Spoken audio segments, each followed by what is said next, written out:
Demon slayer के infinity castle arc में बहुत सारी एपिक फाइट्स हैं और उन सभी एपिक फाइट्स को हम कवर करेंगे इस इन्फिनिटी कासल फाइट सीरीज के अंदर। मैंने पहले 2 वीडियोस में कवर किया था the fight between Zenitsu and Kaigaku and the fight between Kokushibo and the Hashiras. आज हम कवर करने वाले हैं the fight between Shinobu and Doma. उससे पहले अगर आपको पसंद है डीमन स्लेयर कंटेंट तो करें चैनल को सब्सक्राइब, क्योंकि मैं रहने वाला हूँ कंसिस्टेंट डीमन स्लेयर कंटेंट के लिए। जब मुजान खोल देता है इन्फिनिटी कासल और सारे हाशराज उसमें गिर जाते हैं तो हम देखते हैं कि शिनोबू वांडा कर रही है इन्फिनिटी कासल के अंदर। फिर उसको स्मेल आती है ब्लड की एक रूम से, और जब वो उस रूम में जाती है वो देखती है कि एक डीमन बैठा हुआ है जो कि लड़कियों की बॉडीज को कंज्यूम कर रहा है। जैसे ही शिनोबू ये देखती है उसे याद आ जाती है उसकी बड़ी बहन कानाए की मौत, और कैसे कानाए ने उसे कहा था कि तुम ये डीमन स्लेयर कॉर्प्स छोड़ दो और एक नॉर्मल लड़की की तरह जिंदगी जियो। पर उसने उससे पूछा था डेस्परेटली कि कौन डीमन था जिसने तुम्हें अटैक किया था, और तुम्हें पता है कि मैं डीमन स्लेयर कॉर्प्स को नहीं छोड़ सकती और एक नॉर्मल जिंदगी नहीं जी सकती, पर बहन तुम मुझे बताओ कौन सा डीमन था जिसने तुम पे अटैक किया था।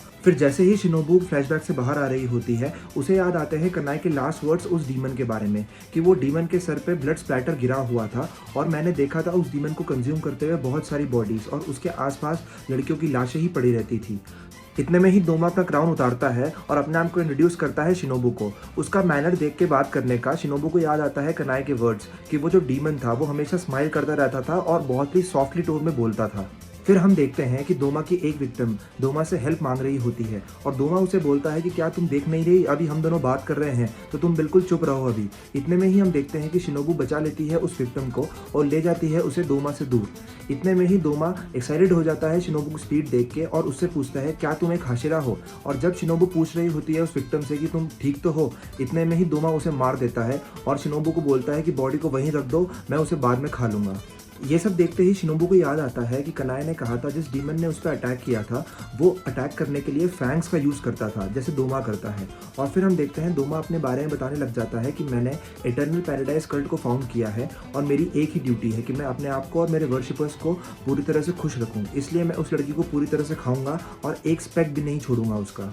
शिनोबू फिर गुस्से में बोलती है कि सबको खुश रखना तुम्हारी ड्यूटी है, क्या तुम पागल तो नहीं हो गए हो, तुमने देखा नहीं अभी वो लड़की चिल्ला रही थी हेल्प के लिए। इतने में डोमा बोलता है कि तभी तो मैं उसे सेव करना चाहता था, अब ना वो कोई पेन महसूस कर सकती है, ना सफरिंग, ना कोई फियर, क्योंकि सारे ह्यूमंस को डर लगता है मौत से, इसलिए मैं अपने वर्शिपर्स को खा लेता हूँ ताकि वो मेरे साथ जिंदगी भर के लिए रह सकते हैं, और उनके होप्स, उनके ड्रीम्स, उनके ब्लड और उनके फ्लैश को मैं अपने साथ रखता हूँ और उनको पर्पस फिल करने देता हूँ एक हायर सैल्वेशन का। ये सब सुन के शिनोबू बिल्कुल डिस्गस्टेड हो जाती है डोमा से और वो पूछती है कि तुम्हारा दिमाग ठीक तो है। ये सुनने के बाद डोमा बिल्कुल सरप्राइज हो जाता है और वो बोलता है शिनोबू से कि तुम हमारी पहली मीटिंग में ही बहुत ज़्यादा हार्श हो रही हो मेरे साथ, पर शायद तुम्हारी भी गलती नहीं है, तुम्हारे पास में भी कुछ ऐसा हुआ होगा तभी तुम ऐसी बातें कर रही हो, पर कोई दिक्कत नहीं है। और वो फिर डोमा बिल्कुल तरस खा के शिनोबू पे बोलता है कि तुम मुझे बता सकती हो कि तुम्हारे साथ जो भी हुआ हो। फिर हम देखते हैं कि शिनोबू को बहुत ज़्यादा गुस्सा आ जाता है और वो एकदम से अपना हावरी पकड़ के बोलती है कि तुम्हें याद नहीं है, तुमने ही मेरी बहन कानाए को मारा है। फिर एकदम से डोमा को याद आता है कि कानाए वही लड़की है जो फ्लावर ब्रीदिंग का यूज़ करके उससे लड़ी थी,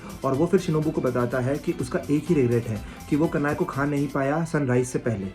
डोमा अपनी बात पूरी करे उससे पहले ही शिनोबू उसकी आई को स्टैब कर देती है यूज़ करके अपनी इंसेक्ट ब्रीदिंग, और फिर हम देखते हैं कि डोमा तारीफ करता है शिनोबू की कि तुम बहुत ज़्यादा फास्ट हो, और वो भी यूज़ कर देता है अपनी blood demon art frozen lotus, जिससे बच तो जाती है शिनोबू बैकफ्लिप मार के, पर वो इनहेल कर लेती है वो आइस पाउडर जो कि डोमा ने स्कैटर किया होता है एयर में। उसके बाद हम देखते हैं डोमा बोलता है शिनोबू को कि तुम स्टैब से कभी भी किसी डीमन को नहीं मार सकती हो, तुम्हें उनका गला काटना होगा, गला। इसके जवाब में शिनोबू कहती है कि डीमंस भले ही मेरे स्टैब से ना मरे पर वो मरेंगे मेरे पॉइजन से। फिर हम लोग नोटिस करते हैं कि डोमा पे शिनोबू के पॉइजन का असर होने लगा है और वो एकदम से ज़मीन पे गिर जाता है और ब्लड कॉफ अप करने लग जाता है। फिर वो पूछता है शिनोबू से कि जो तुमने पॉइजन यूज़ किया था रिकू माउंटेन पे, ये उससे बहुत ज़्यादा स्ट्रॉन्ग लग रहा है। फिर उसे याद आती है मुजान की बात कि ये जो डीमन स्लेयर है ये डीमंस के हिसाब से अपना पॉइजन बदलती है। पर जब भी लाइफ में सब कुछ सही जा रहा होता है समझ जाओ कि बहुत कुछ गलत होने वाला है, और डोमा अपना फेस राइज करता है और बताता है शिनोबू को कि मैंने तुम्हारा पॉइजन ब्रेक डाउन कर लिया है। और वो फिर बोलता है शिनोबू को कि जब भी तुम अपनी सोड को शीत करती हो तुम्हारी सोड एक अलग प्रकार की साउंड निकालती है, तो इसका मतलब तभी तुम अपना जो पॉइजन का कॉन्सेंट्रेशन है उसे मिक्स कर रही हो या फिर उसे चेंज कर रही हो। उसके बाद वो बिल्कुल एक्साइटेड हो जाता है और बोलता है कि पॉइजन से अटैक होने में बहुत ज़्यादा मज़ा आया उसे, और आगे चल के उसे वो हैबिट भी बना लेगा। और उसके बाद वो शिनोबू से पूछता है कि तुम्हारे पास कोई और डेडली पॉइजन है तो तुम उसे भी एक शॉट दे सकती हो मुझे। उसके बाद शिनोबू बोलती है कि हाँ मेरे पास और भी डेडली पॉइजन्स हैं और मुझे पता था कि तुम इस पॉइजन से नहीं मरने वाले हो। फिर हम जाते हैं डोमा के पास्ट में और हम देखते हैं कि डोमा पैदा हुआ था वाइट हेयर और रेनबो कलर्ड आइज से, इसलिए सारे लोगों ने उसे बचपन से ही स्पेशल चाइल्ड कंसिडर कर लिया था। और उसके पेरेंट्स, जिन्हें वो स्टूपिड कंसिडर करता था, उन दोनों ने मिलकर एक कल्ट स्टैब्लिश किया इटर्नल पैराडाइज नाम से और उसके हेड पे बिठा दिया डोमा को। दूर दूर से लोग आने लगे डोमा को देखने के लिए और अपने परेशानियां बताने लगे उसे और एडवाइस मांगने लगे उससे उनकी परेशानियों का। डोमा को बिल्कुल कुछ भी समझ में नहीं आता था कि मुझ जैसे बच्चे से ये बड़े बड़े लोग क्यों एडवाइस मांग रहे हैं। फिर जब लोग सर झुका के और भीख मांगते थे उससे कि उन्हें वो पैराडाइज ले जाए, उसके बाद डोमा रोने के अलावा और कुछ नहीं कर पाता था, क्योंकि उसे पता था कि पैराडाइज जैसी फेरी टेल्स होती हैं, ऐसा असली में नहीं होता है। और डोमा को बिल्कुल समझ में नहीं आ रहा था कि ये लोग एक सीधी सी बात को क्यों एक्सेप्ट नहीं कर पा रहे हैं कि पैराडाइज जैसा कुछ नहीं होता है और लास्ट में जाके उनकी मौत होने वाली है और उनकी बॉडी रॉट करने वाली है। फिर डोमा को लास्ट में उसका पर्पस समझ में आता है लाइफ का, कि जो उसके वर्शिपर्स हैं उनको उसको खुशी बांटनी है और उसे ले जाना है उन सबको पैराडाइज। फिर हम आते हैं वापस लड़ाई पे और डोमा नोटिस करता है कि उसके हैंड पे एक स्लैश है और वो पूछता है शिनोबू से कि तुम बहुत ज़्यादा हेवीली ब्रीथ कर रही हो, तुम ठीक तो हो? और शिनोबू सोचती है फिर कि ये है असली पावर एक अपर मून डीमन की, जिसपे कोई भी पॉइजन असर नहीं कर रहा है। और फिर हम देखते हैं डोमा बोलता है शिनोबू को कि तुम्हारे तो लंग्स बिल्कुल क्रश हो गए होंगे क्योंकि तुमने अटैक लिया है मेरी ब्लड डीमन टेक्निक का। और फिर शिनोबू सोचती है कि जो उसका आइस फॉग है वो बिल्कुल बहुत ज़्यादा हैजर्डस है, इसलिए अगर वो ब्रीद इन कर लेती है उसको तो बहुत ज़्यादा डेंजरस हो जाएगा वो उसके लिए। और फिर शिनोबू मन बनाती है कि वो बहुत सारे मल्टीपल अटैक्स करेगी डोमा पे और उसे पॉइजन करने की ट्राई करेगी। और फिर वो यूज़ करती है उसकी इंसेक्ट ब्रीदिंग की dance of the dragon fly और वो स्लैश कर देती है डोमा को। डोमा बोलता है कि तुम बहुत ज़्यादा फास्ट हो, शायद तुम फास्टेस्ट हाशिरा हो जिससे वो अभी तक मिला है। उसके बाद हम देखते हैं कि शिनोबू बहुत ज़्यादा हेविली ब्रीड करने लग जाती है और उसे समझ में आता है कि डोमा ने भी उस पर अटैक किया था। फिर डोमा उसे टॉन्ट करता है कि तुम जितनी ज़्यादा तेज़ हो तुम आराम से मेरा सर काट सकती थी, पर तुम में उतनी स्ट्रेंथ है नहीं।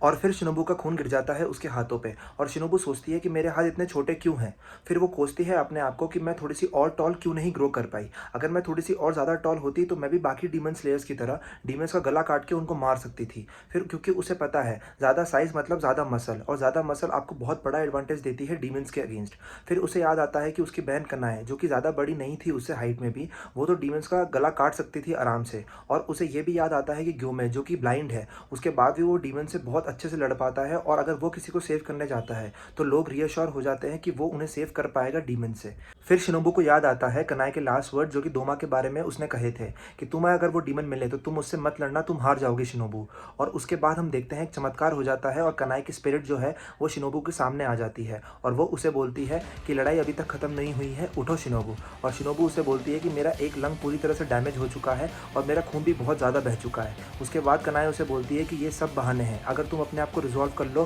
तो तुम इस डीमन को ज़रूर हरा सकती हो। वह कनाए याद दिलाती है शिनोबू को जो प्रॉमिस उसने उससे किया था और उनकी छोटी बहन कनाओ से। और जब शिनोबू याद कर रही होती है कनाओ को, हम देखते हैं डोमा पीछे से आता है और बोलता है जो मैंने स्लैश तुम्हें किया था उसकी वजह से तुम बहुत ज़्यादा पेन में होंगी। और फिर हम देखते हैं कनाए रोते रोते बोलती है शिनोबू को यू कैन डू इट। और फिर हम देखते हैं शिनोबू उसकी सारी आउंस ऑफ पावर लगा देती है और उसकी बहन के प्यार की वजह से वो खड़ी हो जाती है। और डोमा बिल्कुल शॉक हो जाता है इसे देख के कि इतनी ज़्यादा अनबिलीवेबल पेन होने के बाद भी शिनोबू खड़ी हो गई है। और जैसे ही शिनोबू स्टेयर करती है डोमा को, शिनोबू कॉफ अप कर देती है ब्लड और इसमें डोमा हंसने लग जाता है कि तुम एक्ट टफ करने की ट्राई कर रही हो पर तुम्हारे लंग्स पूरी तरह से डिस्ट्रॉय हो चुके हैं और तुम अपनी आखिरी सांसों पे हो, तुम कभी भी किसी भी वक्त मर सकती हो। यहाँ पे डोमा हंसते हंसते कंटिन्यू रखता है अपनी बातें और बोलता है जस्ट गिव अप शिनोबू, तुम इससे ज़्यादा और कुछ नहीं कर सकती, मुझे मारने दो खुद को। उसके बाद हम देखते हैं शिनोबू रिजॉल्व करती है अपने आप को और एक लास्ट स्टैंड लेती है वो डोमा के अगेंस्ट। वो फिर यूज़ करती है अपने इंसेक्ट ब्रीदिंग की 100 लेग जिगजैग और वो चार्ज करती है डोमा की तरफ। डोमा शॉक हो जाता है कि वो इतने प्रेशर से चार्ज कर रही है उसकी तरफ कि जो उसके नीचे का ब्रिज था वो भी टूट गया है। डोमा ट्राई करता है शिनोबू को स्लैश करने का पर वो सिर्फ उसकी हावरी को ही काट पाता है और इतने में ही शिनोबू झुक जाती है नीचे और फिर वो ऊपर जब आती है तलवार लेके तो वो घोंप देती है तलवार डोमा के छाती में और उसे गाड़ देती है वो छत पे। और इस टाइम शिनोबू को याद आता है कि वो डीमन स्लेयर क्यों बनी। बचपन में जब उसे लगता था कि उसकी हैप्पीनेस लास्ट लॉन्ग करेगी फॉरएवर के लिए, वो ऐसा नहीं होता है। जब डीमंस उसके घर में घुस जाते हैं और उसके मॉम डैड को मार देते हैं, पर उन्हें मारे डीमंस उससे पहले ही ग्योमे वहाँ पे आ जाता है और ग्योमे उन डीमंस को मार देता है। अब शिनोबू को पता है कि उसकी जो हैप्पीनेस है वो तो डिस्ट्रॉय हो चुकी है, पर ऐसे सैकड़ों लोग हैं जो अपनी हैप्पीनेस के लिए ही जी रहे हैं और चाहते हैं कि उनकी हैप्पीनेस पूरे लाइफ तक चले उनकी। और इन लोगों के लिए ही जो दोनों बहनें हैं वो डिसाइड करती हैं कि वो डीमन स्लेयर्स बनेंगी और उनकी हैप्पीनेस को प्रोटेक्ट करेंगी और डीमंस को मारेंगी, क्योंकि उन्हें पता है कि अगर वो एक डीमन को मारती हैं तो वो 10 लोगों को बचा रही हैं, और एक वो अगर अपर रैंक को मार रही हैं तो उनके हिसाब से वो 100 लोगों को बचा रही हैं। फिर शिनोबू रिकॉल करती है वो टाइम जब तांजीरो ने उससे पूछा था कि क्या तुम गुस्सा हो, तो वो बोलती है कि हाँ मैं गुस्सा हूँ और मैं बहुत टाइम से गुस्सा हूँ, क्योंकि डीमंस ने मेरे माँ बाप को मार दिया, मेरी बहन को मार दिया और उन्होंने मेरे सारे सक्सेसर्स को मार दिया सिवाय कनाओ के, और उन्होंने उन लड़कियों के सब फैमिलीज़ को भी मार दिया जो डीमन स्लेयर कोर्स में काम करती हैं। वरना अगर उनकी फैमिलीज आज होती तो वो भी अपनी फैमिली के साथ खुश रह सकती थी। पर मैं सबसे ज़्यादा गुस्सा इस बात से हूँ क्योंकि मेरा एक भी पॉइजन इस डीमन के अगेंस्ट काम नहीं कर रहा है। फिर हम देखते हैं कि उसी वक्त जो सोर्ड दोमा के गले में फंसी होती है शिनोबू की, वो उसके हाथ से स्लिप हो जाती है और शिनोबू गिर जाती है नीचे, पर दोमा शिनोबू को बचा लेता है अपनी आइस से और फिर उसे वो हक कर लेता है और उसे बोलता है कि तुम बहुत अच्छा लड़ी, तुम्हारे ऑड्स तुम्हारे अगेंस्ट टैग थे उसके बाद भी। और वो फिर उसे टॉन्ट करता है कि तुम कनाए से बहुत ज़्यादा वीक थी, फिर भी तुम बहुत देर तक टिकी रही मेरे सामने। और फिर दोमा बोलता है कि तुम वर्दी हो गई हो, मैं तुम्हें खा सकता हूँ, एनी लास्ट वर्ड्स। उसके बाद शिनोबू बोलती है रॉट इन हेल। और फिर हम देखते हैं कि कनाव आ जाती है कल्ट रूम के अंदर और वो शॉक हो जाती है देख के शिनोबू को दोमा के पास। फिर जब कनाव चिल्लाती है मास्टर, दोमा ब्रेक कर देता है शिनोबू की बॉडी और शिनोबू के हाथ से उसकी तलवार नीचे गिर जाती है और यहाँ पे अंत हो जाता है द ब्रेवेस्ट हाशिरा का। इस लड़ाई में हमें दोमा ने सिखाया कि किसी भी इंसान को भगवान का दर्जा नहीं देना चाहिए, वरना वो शैतान ही बन जाता है। हम देखते हैं बहुत सारे गुरुजी जो होते हैं जिनको बहुत सारे लोग मानते हैं और भगवान बना देते हैं, पर वो लोग चौंक जाते हैं जब उन्हें कोई ऐसा कांड उनका बाहर आता है कि उन्होंने बहुत ज़्यादा शैतानी हरकत की होती है। तो हमेशा ध्यान दीजिए, भगवान को किसी के अंदर नहीं खुद के अंदर ढूंढिए आप।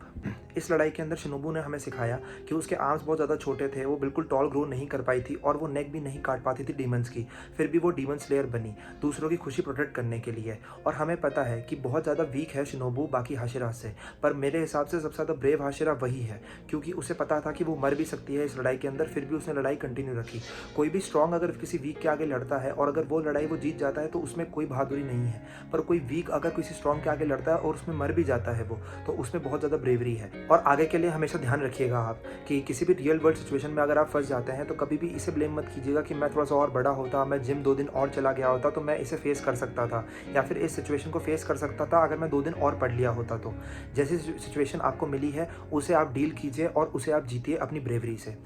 आशा करता हूँ आपको वीडियो आई होगी पसंद। करें चैनल को सब्सक्राइब और वीडियो को लाइक।